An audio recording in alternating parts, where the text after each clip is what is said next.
Good morning on this wonderful Saturday morning here on the lecture stage from Ars Electronica. My name is Roland Haring. I'm director at the Ars Electronica Future Lab, and I have the pleasure to introduce the next or the first speaker today to you. It's Kathleen Richardson. Kathleen is professor for ethics and culture of robotics and AI at the De Montfort University in Leicester, UK.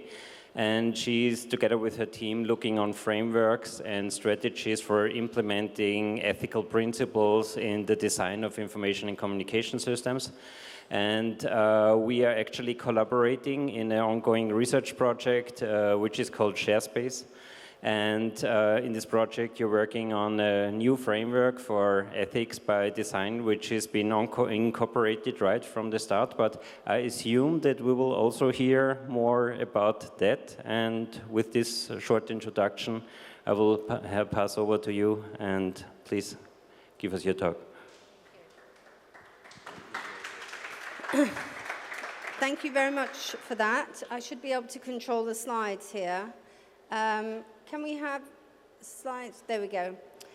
So good morning, everybody. Well done for coming so early on a Saturday morning to think about ethics and ethics of technology. So I'm part of a European project. Ars Electronica is one of our partners called Sharespace. You can look for Sharespace and look online and look at the kind of activities that the scientists and the artists are doing. And what we do in the ethics team is we look at how we think through ethics of these new technologies, what kind of questions we need to be asking. So out of the crooked timber of humanity, no straight thing was ever made. And I think this is really kind of underlining principle that, in fact, things can't be perfect systems, and the idea of a perfect system can come with its problems that we need to think about, particularly when we're thinking through ethics. So this is just the outline of the talk. I'm going to give you a chance at the end to ask some questions as well, because I can talk for a very long time, but I want you to feel engaged as well. I put a policy document on your chairs, so please feel free to take those with you, or I've got a couple spare versions down there. So this is our fabulous team. Kathleen is also here at the event, but she can't be with us today. She's gone to the Ars Electronica exhibition. And then there's Jessica, who is also part of our team, but not joining us. And we make the ethics team at De Montfort University. So what was our purpose? So I need to give a bit of background about what Sharespace is. So they're trying to design technologies about how you might get people to interact with virtual systems with different kinds of levels of agency. So inside these virtual systems, there'll be other people, but there might be artificial agents. And some of these artificial agents might be just avatars of the participants, or they might actually be autonomous avatars. So there might be independent avatars. And when you develop independent avatars inside systems, and those independent avatars direct human beings to do kinds of things, that raises ethical questions, right? Because if a person, if you imagine you're in a virtual space and you're participating in a group exercise, if someone you think is the therapist or maybe another member of the group tells you to do something, you might copy the behavior. But what if you get an avatar telling you to do things? And who controls the avatar? What will it tell you? Because the avatar won't know what is if you like, the right thing to do or the wrong thing to do in that situation. So that's kind of some of the themes that we might talk about as the ethics on Sharespace. Now, I've worked for quite a number of years now looking at robots and AI, and what I've noticed about ethical projects is they tend to have very idealistic visions of what ethics should be. And the problem then there is, how do you implement idealistic visions into technical systems? So I'm hoping through my talk I'm going to help you, I'm going to share with you what we did, and then you can give us your feedback, and then let us know whether you think it's reasonable or not. In order to develop this framework, we didn't just do it by ourselves, we didn't just sit in a room, we actually collaborated with all the scientists, the consortium members, the artists, and the advisory board, and now we're consulting with the users of the technology that the Sharespace group are developing. So, ethics, what is it? I want you to think of ethics as a type of social engineering, that if you do certain things, if you take certain steps, you can arrive at certain outcomes that are preferable or desirable. So if we want to create better people, for example, we have ethics to guide us so that people can make good decisions, good judgments. Initially, ethics was all about people. It was all about how to make people better people. But now, because we live in this very technological world, and we're interacting with artifacts, we're in physical situations with lots of different types of technology. Nowadays, we're also thinking about how we can develop not just people, but things that are ethical. And again, there's a type of social engineering there. How can we develop energy systems that are ethical, or transport systems, and so forth? So underpinning ethics is this idea of getting somewhere, achieving something, being somewhere other. Ooh. That's not the right slide. It's missing, it's jumping a slide. Hang on, let me do it this way. Right, I'll have to go back.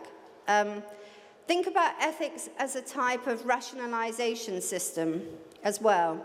So actually, ethics rationalizations exist for all kinds of things. Ethics rationalizations existed for slavery. They exist for nuclear weapons. They exist for car manufacture. They exist for factory farming of animals.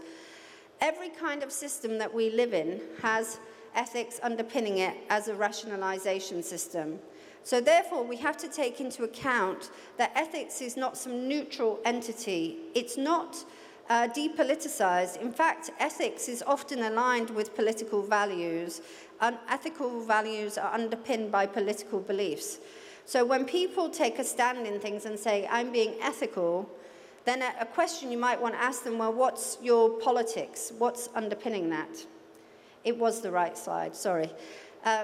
So I want you to think, if we think of ethics as a type of social engineering, think about ethics as a type of perfectionism, as a means to achieve something where we can achieve betterment. So philosopher Michael J. Sandel probably expresses this quite well when he was writing about genetic enhancement. Because when we think about enhancing human beings, we think about something that they were before and something that they will become. And the thing that they will become will be improved, right? Will be better versions of ourselves.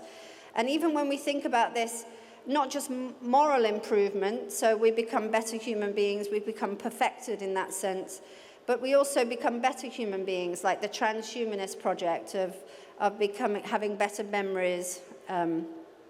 So Aristotle makes perfectionism a moral theory, right, that seeks improvement without resorting to transcendence. So you don't have to be a god, right? To be moral, to be good, you don't have to be a god. You can be an ordinary human being that can take steps in your own actions for perfectionism. But the problem there is about perfectionism. It's about some desired state. And that's really what I'm going to begin to look at. I don't know your backgrounds here, but in ethics of technology, there's a protocol called ethics by design, and we've got a little diagram here. So traditional ethics, what they might have done is be part of a project at the beginning. You know, what are the questions the scientists are asking? What are they planning to do?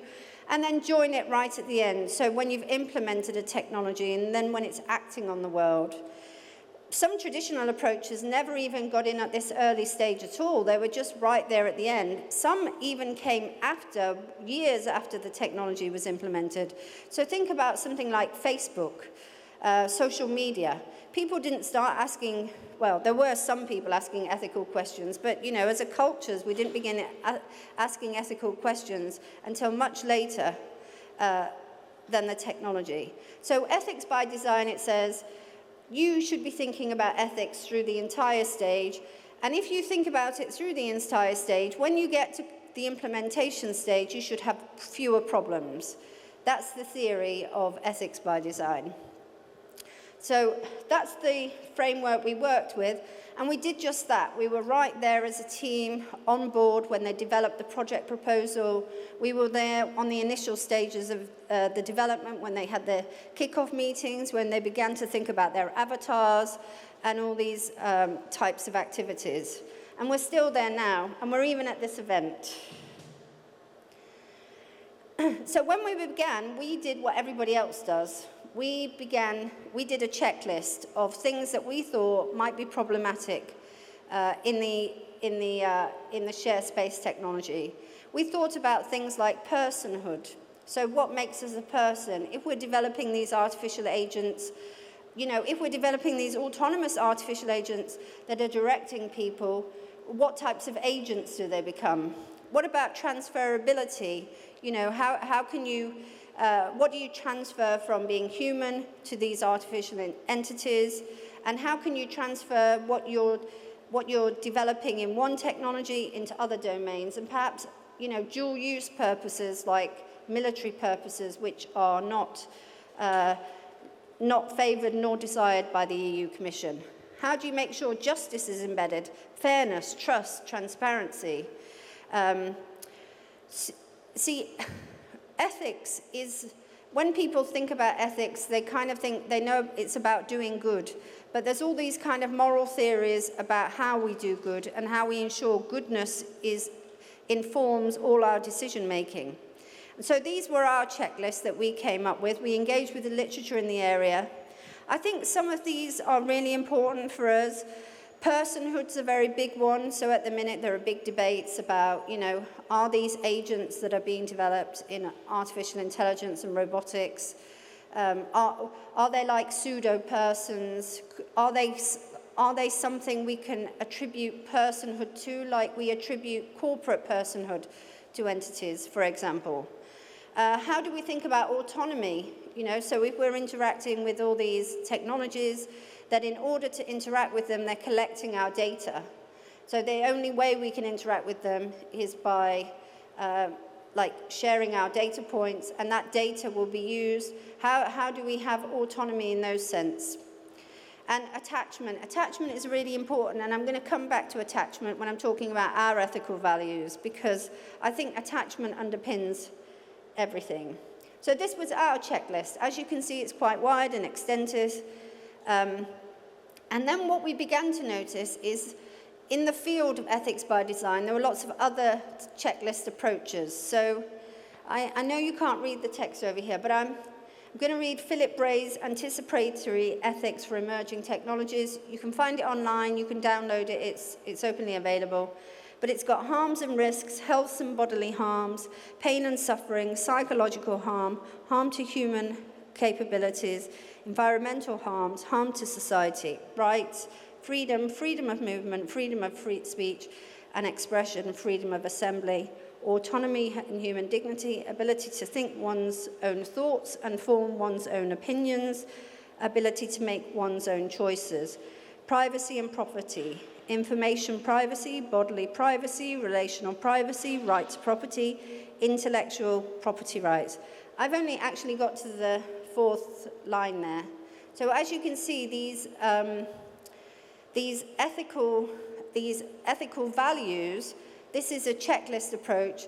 So it's kind of, this is all very good, by the way. It would be great if we all had the ability to sit down and think through all these approaches in every single thing we did.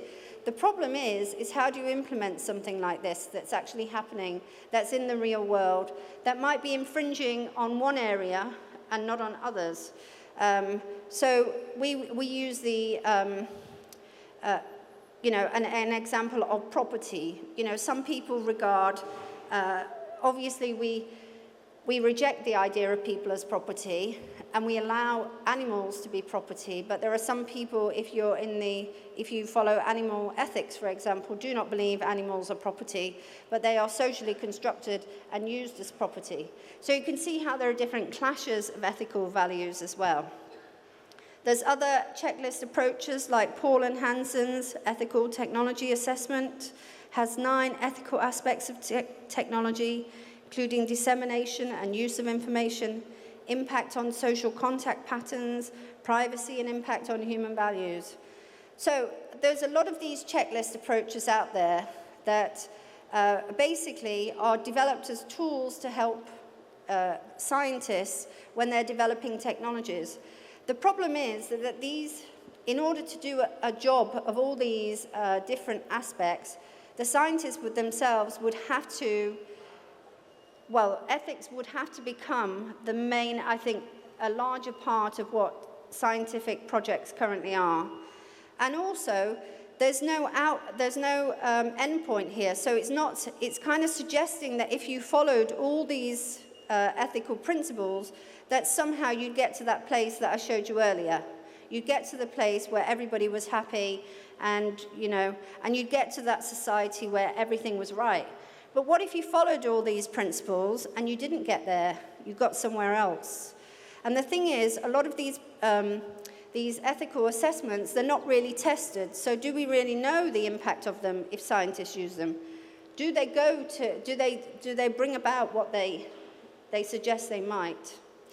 So what we did was we thought about, well, let's be realistic about what you can do, but not be so pessimistic that we didn't want to draw on the great resource that we think human beings are and their own experiences. So we developed Good Enough Ethics, and this is inspired by Good Enough Parenting. Who here knows about Good Enough Parenting? Yeah, a couple of people? Okay, good. So good enough is good enough. So again, this idea of perfectionism is very much there in some parenting styles of children, that you have a child and that you want to make them an ideal child. So in order to do that, you've got to treat them in particular kind of ways. You know, parenting is much like a social engineering experiment, isn't it? Parents use all kinds of theories about how they're going to raise these autonomous children and what kind of agency they will have in the world. And I'm just going to read this quote. I'm really sorry if you can't read it. If mothers are told to do this or that or the other, they lose touch with their own ability to act. Only too easily they feel incompetent. If they must look up everything in a book, they are always too late, even when they do the right things, because the right thing has to be done immediately. It is only possible to act at exactly the right point when the action is intuitive or by instinct. As we say, the mind can be brought to bear on the problem afterwards. So that is like you're in the moment, you're in a situation, you have the resources, you have sufficient resources. But if you're always, if you like, mentalizing everything, turning everything into an abstract problem, you're not really in the moment when you're kind of dealing with something. So I really like this idea that they look everything up in a book, they don't realize that they have resources themselves. So it's brought about, you know, these styles of parenting have brought about things what's called helicopter parenting. Have you heard of helicopter parenting? Where you micromanage everything a child does in order that you produce this kind of ideal, perfect child at the end of it. So obviously, there's lots of difference between our good enough ethics and good enough parenting. Obviously, we don't regard the scientists as children, nor do we regard the virtual entities that we're producing as children. It's not like the scientists are in the parent role and the technological artifacts of children. In fact, that came up at one of our review meetings. It was really important because some people in the field are conceptualizing artificial agents like children. There is actually people who do this. When I did my field work in robotics labs, early 2000s, they were making robots to look like children deliberately so that when people interacted with them, so that they would elicit this kind of nurturing response from people. So, and has anyone seen that film AI, Artificial Intelligence? There you go. You've got the child robot, and it's like, because it's designed like a robot, the adults around them start to think, oh, how do I behave towards this thing? Is it a thing anymore? So there's definitely that going on, right? But that's not where we're at. I want to make that clear. I want you to think about it in terms of relational attunement versus control. So if you have a relational model, you're relying on the resources that people have through their experiences of being in relationship with others, and you're dialoguing with others, right? You are creating a different kind of starting point. Whereas the control paradigm, i.e., if you believe in abstractions, if you believe in a perfect world, and to get there you follow step A, B, C, and D, you've got to have a huge measure of control, right? Because to achieve that, if you've got the idea in your head about how to get there, you've got to create surveillance and control and all these different types of measures to achieve it. So you don't see people as agents in their own right, human beings who are relational. You see them as things to be controlled. So that's really what we did. That's our underpinning philosophy. And part of our underpinning philosophy is a creative part of being is making relationships, is being in relationships with others. It's the most necessary, important, and an essential part of our existence. And without it, we would die. So when you're born, I've got a new niece, Tia. She's a little baby. She's this big. She can't feed herself. She can't walk. She can't talk. She's relying on people around her to use their resources to help her meet her own needs in order to sufficiently develop over time. So that's us. We were all in that situation. We were all helpless in that regard. And the only reason why we're alive today is because someone or several people kept us alive and helped us to develop our own autonomy and self-sufficiency. So part of this being in relationship with others is crucial to our being. So good and good enough. I'm a native English speaker. We have an expression in England, oh, it's good enough. Do you have that expression here? Something similar? Yeah. That's like, it can come across as, oh, it'll do. That's fine. Oh, don't worry. It's never going to be perfect. And some people asked us about that. They said, oh, is this just a cop-out? You're just letting the scientists get away with whatever they want, right? Because you're just saying, oh, that's good enough. It'll do. So I started to explore what being good really meant in the literature and what enough really meant. So I think it's really interesting if we just look at good. Good means having the right or desired qualities, satisfactory, adequate, as well as efficient, competent, thorough, considerable, strong, morally excellent, and virtuous. So that doesn't sound to me like ordinary. It sounds like actually pretty good. If you are good, it's a pretty sufficient quality for you to be in the world. And then enough. Enough is kind of like the action part as well, is understood. As much or as many as required, to the degree required, to put an end to an action, and to be satisfied or tired of. And I think that's really important because there's got to be enough of something, right? We're all going to come to a point of something where it's enough. So when you combine these two aspects, good and enough, you actually generate something very novel. You're doing something with sufficient autonomy, knowledge, intuition, and to the sufficient amount of it that is possible in the moment, right? It's very spontaneous, it's very rooted in the moment, it's very real. And that's why we sometimes think about this approach as a real-world approach, because it's not taking someone off into a tangent, a kind of fantasy or a fiction. I mean, fictions are okay. People can have their fictions about the world, but what can they have? Also, to be good is actually crucial to many ethical philosophies. So we think about utilitarian philosophy for the greater good. I'm not saying this is a utilitarian approach, but embedded in lots of ethical philosophies are ideas about goodness. And so, as I told you at the beginning, we started with 16 points. We started to boil them down. Actually, what would you need, right? Think about E equals mc squared. I'm not saying this is E equals mc squared, but what you try to do is you try to get a big idea into in a very little package. So I was thinking, well, what are the ethical principles that you and I couldn't live without, that if we stopped having them, our lives would be destroyed? And at what part in our process as our existence do they become important? Like, clearly, autonomy is not important when you're a newborn child, right? It doesn't become important until you become a member of a community. But your attachments are very important initially. So without your attachments, you can't even make relationships because you wouldn't be alive. You wouldn't exist.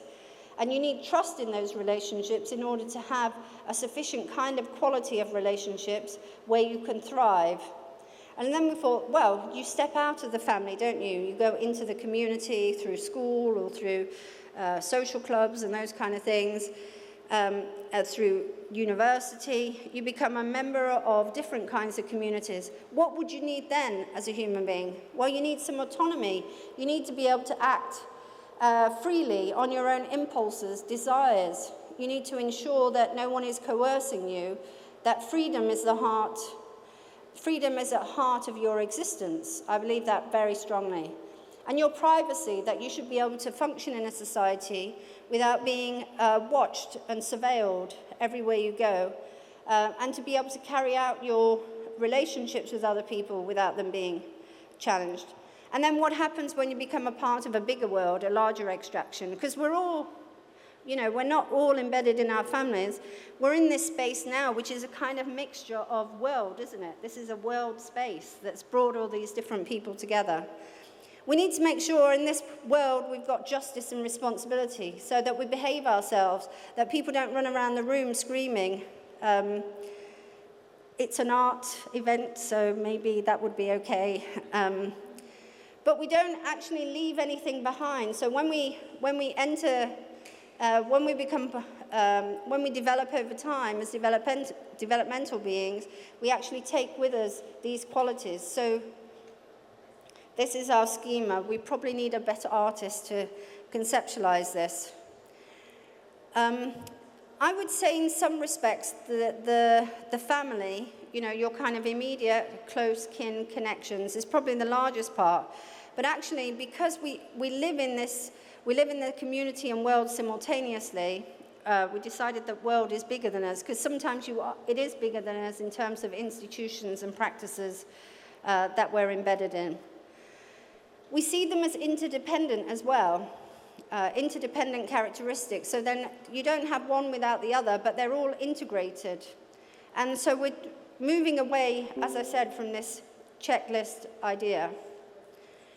The problem is now, will it work? Because one of the things I've said earlier is in fact, a lot of ethicists, and these are, the work these ethicists do is very good. I'm not criticizing the work they do.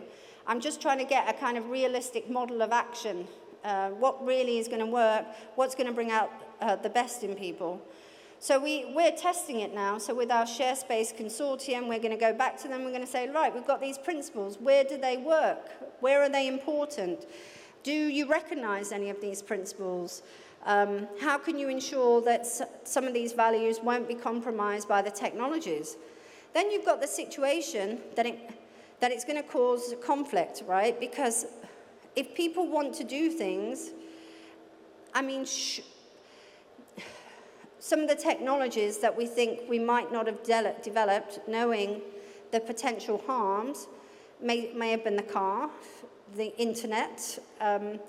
So we're all involved in practices in a way, or particularly scientists and technologists are involved in practices that are creating artifacts that do change the world that we live in.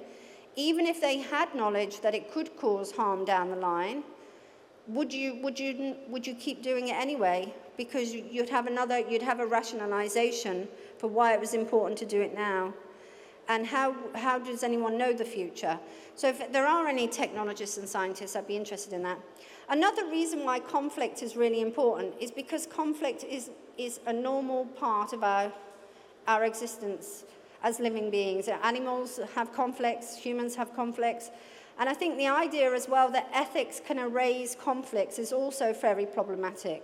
So I don't want to give you the impression that it is this nice model and everyone's going to get along and everyone's going to have the same objective and no one's going to conflict. Conflict is actually integral to the model, because without conflict we can't actually sort out what things are right or wrong. And we have to acknowledge that once you take, any two human beings are going to have something they disagree about. So it's like, how do you create frameworks that can manage disagreement and resolve conflict without resorting to censorship or to surveillance or other kinds of control methodologies? And I'm going to end it there. We've got some time. We've got about 10 minutes for questions, if anyone would like to ask. Thank you very much. Take a brochure. Okay, at the back and then here. Yeah. Do you want the microphone? Oh. I can shout. Okay, if you can. If you think about a project, or I can. If you think about the project that you've done, there are many things these guys have to do that are on the project. Ethics is one part of it, but there's also technology, there is the change aspect, whatever. How do you balance when to bring this in or call it back, and in this kind of pressure of everyday life within such a thing? Yeah, that's a really good point. I mean, often when you're working, particularly on these large-scale projects, it's really the scientists who have all the control. Let's not lie about it, right? They are the ones who get the money. You're normally someone they include because the European Commission or some other agency has decided it's important. That's the realism of the situation. However, this is why we went with this approach, because we're saying, right, we're not going to relate to you as you're like the scientists and we're the ethicists, and we're going to try and control what you do. We're going to try and have a dialogical relationship with you, good enough ethics, and draw on the resources that you already have. And actually what we've found is that, particularly in our group, they do bring things to us. They say, oh, is this a problem or is that a problem? Because I think as well we're trying to cultivate a kind of community among us rather than a control relationship. Now, it's not going to be perfect, but the reality is there are millions of projects, not millions, there are lots of projects every year, and the ethics can turn into what's called ethics washing. Have you heard of that? So this is when companies use ethics as a way to rationalize. This is what I showed you earlier. Because you can use ethics to rationalize anything. Ethics rationalize slavery. There are ethical theories that rationalize nuclear weapons. So don't think that ethics is somehow, if you've got ethics, then it's good. You've got to think, well, what is the ethics that is being used? So that's why I think also you've got to take into account the politics of a system. And yeah, that's all I can say. I mean, it's not without its conflicts. There are politics. People have different kinds of resources and power in these projects. This is why I think as well it's also important to have independent work supported. So sometimes when I do independent initiatives, I can say what I like, I can write what I like. So I've got a book coming out next year about sex robots, for example. And I'm very critical of a lot of practices. But when you're working collaboratively on teams, it's a different kind of relationship that you have with other team members, and that's okay. But I think there needs to be space in academia for both kind of practices. We don't want to get rid of the independent scholarship where you are allowed to be critical, and you don't want to get rid of the collaborative work that also develops innovation as well, because it's all right, you know, going off, doing your own thing in your ivory tower, but at the end of the day, we've all got to work with each other, right? And that's actually probably the most challenging thing you can do, find out how we can collaborate with each other. Sorry, I hope that wasn't too long. Over here, yes.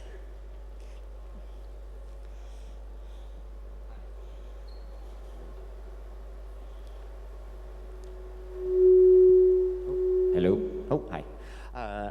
Thanks. I appreciate the idea of good enough ethics, because I find perfectionism sometimes can be used as a way to just throw ethics aside, or people say, oh, we're never going to save the world. So I think it can be used as a way to just, oh, why even bother then? So I appreciate that perspective on, or even thinking about perfectionism in that way as kind of a bad, or could be a hindrance to progressing ethical conversations. I'm curious about other techniques that you might have, because you used a good one to kind of probe people when they're about their ethical practices, because I find myself in situations often around tech people where ethics are just, oh, why even bother, or oh, we're being ethical. So I'm curious, you used one example of asking them when they say they're being ethical, ask them what their political system is or what their philosophies are. Do you have any other kind of tips to like how to probe people that might be claiming to be ethical but you aren't quite convinced that they are? Yeah, well, thanks for the perfectionism thing. I mean, perfectionism is really for the storybooks, right? I'm sorry, I have to walk from side to side because there's the big spotlight there and it's a bit too bright. Yeah, perfectionism's for the storybooks. It's not really a real world principle. But I think you're absolutely right. I mean, I've met scientists who, 20 years ago, they were developing code that they know maybe go on to be used for the military. In fact, in American projects, a lot of American companies and universities, they work with DARPA, which is the defense agency, which will then use the ideas in military applications. And what they do is they say, oh no, I'm not, I'm only developing a piece of code about vision. How it's used is beyond me. And some of that is actually true, because if you write a book and it mobilizes people to go and, live in communes in Norway, you've only written the book, right? What other people have done is they've taken ideas that you've written about in your book and made use of them in their own lines and done something else with them. Your book hasn't made them do it. But now a lot of technologists are thinking, well, it might be used in the military, so I may not want to do it. But at the end of the day, a lot of us are embedded in unethical systems, right? Everything from the clothes we wear, how we consume our food. So this is something that's happened to me as a professor of ethics, is you're actually, you think, oh my God, everything we do is unethical. So much of what we do is unethical in order to live a life in a certain kind of way. And it's like, well, you've got to live, so you've got to do what you can in the situation. And the political values one, well, I do a lot. I should do it more around our group work, but I know in other contexts where I've done it, this idea of humans and machines merging was a political philosophy of a lot of the roboticists that I've studied in the past. They saw human beings as being these machines, and that they were developing these machines that were going to, be like or even better than human beings. So that was a philosophy of theirs, which I would consider a very corporate philosophy. Did you want to? Oh, sorry, did you have the microphone? No, you go first. She had her hand up first. Okay, then you, sorry. Okay, thank you very much for an enlightening lecture. I'm wondering about obviously what you're saying, but I'm wondering about education, and if, in general, like we live in, like you say, rather unethical systems, societal systems. I'm wondering how you can bring your approach and more ethical thinking into the educational system. Like, you're saying you're working with specialists, scientists who are obviously far in their careers. You would think that in general, people of higher education would be quite critical in their approaches. But maybe that changes when you come out into the real world and you have to start on projects and working. I'm wondering how you keep, how you ingrain it better into the schooling system or educational system, and how to sort of continue this, after you come out. I mean, good enough ethics is one way, definitely, but I'm wondering if you use this approach in education on a, from earlier on, let's say. Yeah, well, that's a really good question, because underpinning good enough parenting and good enough ethics is this idea that relationships are powerful. Now, a lot of people don't... I've had arguments with people about this very question. Every time you as a human being interact with another human being, you've done something amazing, something powerful. You have, if you like, confronted another living being, and they have confronted you, and you are in this, if you like, this potentially an I-thou or an I-it, as Martin Buber would say. That matters more when you're a child and when you're a parent, and it matters more in your family, those relationships. So I would say, if you're just having random encounters with people, that, they're having, like, I'm sorry to put this into numbers, but to give it some perspective, they're having like a minuscule impact perhaps on your life. But the people who you're interacting with, your close people, the people in your life you're closely interacting with, they're having this magnificent impact on you as a human being. So I think it's taking seriously how we are with each other. And that starts in the family, doesn't it? With parents and children, and then with children with each other. But the children can't learn it with each other unless the parents really understand and grasp, I guess the power of their own being in the world and their own effects, particularly on their children. So it's a very relational model in that sense. But I have got a book coming out next year, and chapter 6 is about love. So, keep an eye out for it. It looks at these themes. I hope that answered some of your questions. I definitely, I grasp it, but I'm wondering, because for me, the educational system doesn't really ask hard questions. Obviously children, they don't need to ask those big questions, but, like when you're entering into a higher education, you should be asking a lot. But haven't you noticed a bit that, well, in the UK, attachments become a bigger theme in thinking about the education system, and also children in care, taking more seriously their attachments, even the criminal justice system, thinking about people, their early life experiences. So not just seeing people as things, bad people that do bad things, but thinking about people that have had difficult relationships, maybe didn't have early supportive attachments, and then how to not rectify it, because you can't, however to develop different types of resources in that person's life, so if they are making decisions that are harmful, that they can make better decisions.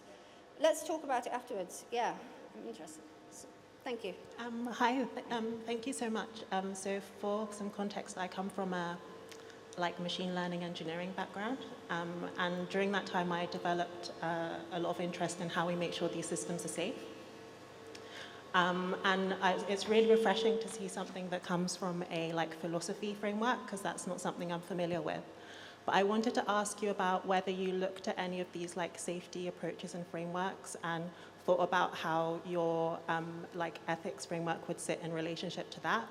Because, for example, the emphasis on doing a lot during the early design phases is something that's talked about a lot in the safety world, and also talking about risks at kind of different, I don't know what to call it, but different levels. So you could have something where the system does something which causes someone to get cut because it's like a robot, but also a higher level, something about trust, where if we deploy the system large scale, it will change people's relationship with the work that they're doing, and could there therefore be a risk about, for example, how careful they are in general, or their mentality about technology. So I just wondered whether you felt that this ethics framework fits underneath safety, or if there's something like wider than safety that it's incorporating. Yeah, that's a great question, thank you. So safety is often seen as a bit distinct from ethics, not my choice, but safety is something like if you're producing an artifact, what's it going to do, who's it going to harm, you know, from electric shocks to, like you said, will it fall on you, will it do X, Y, and the other. But it seems like in your team you've gone a bit further than that, and you are actually thinking that you've now moved from the traditional safety topics into the ethics ones. So obviously that's very good. I'm interested how having those discussions changed what you did. Did it change, or was it just left at the discussion level? I think we've run out of time as well, sorry.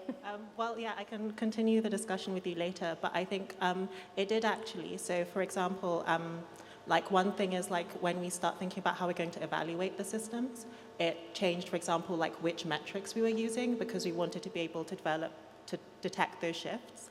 And also I think there were times when it's like, okay, this is a company, they're not going to want to pursue like, this is like, for example, we notice a large scale risk. We know that we're not going to be given the resources to like mitigate it. But what was really nice is to have a space in the corporate framework and the formal framework to voice those risks. So I was working in a regulated sector, so all of this went down on paper, and that meant it was a resource so that when other people in the company were having the same questions, we could, you know, group together and say, this is something that maybe the industry in general can be talking about. So even just having a space where it could be discussed and could be recorded was really valuable, I think. Yeah, very good. And also, you've still got your job, so that's good. Because you can lose your jobs over raising, you know, whistleblowing. It really happens. And so people do have mortgages to pay and things. So I'm glad there's some way of doing it. But ultimately, we feel like we're on this juggernaut, right? We're on this technological roller coaster. We kind of sort of know where we're going. I mean, people have different predictions for where it's going to come out. We'll have to see where things go. Maybe if we do take more seriously, less about the things in our world and more about our relationships with each other, things can move in a different direction. And yeah, thank you very much for attending. Please take a brochure. Thank you.